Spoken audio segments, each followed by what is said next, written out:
No? Renzi e Alfano qua non li vedo, Renzi e Alfano a Patagonia non li ho visti e se fossi in loro mi vergognerei. Ma anche il vescovo di Caltagirone dice rivolgetevi a Marroni che questo centro l'ha aperto, noi non lo volevamo. Perfetto, si candidi con Rifondazione Comunista, prenda i voti e poi ne riparliamo. La maggior presenza qua è di cittadini nigeriani. La Nigeria è una terra bellissima e potenzialmente ricchissima.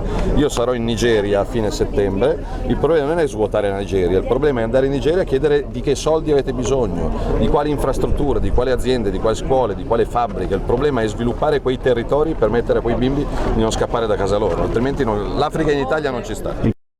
Chiuso.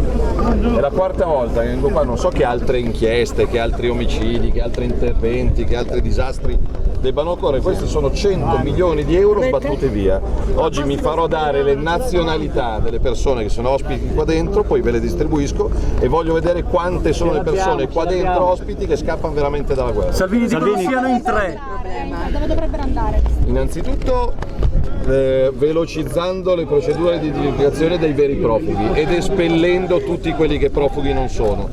Secondo, bloccare gli sbarchi. Oggi ne stanno sbarcando altre centinaia in Calabria e in Sicilia. Salvini cosa risponde a chi dice che da sciacalli speculare su queste tragedie?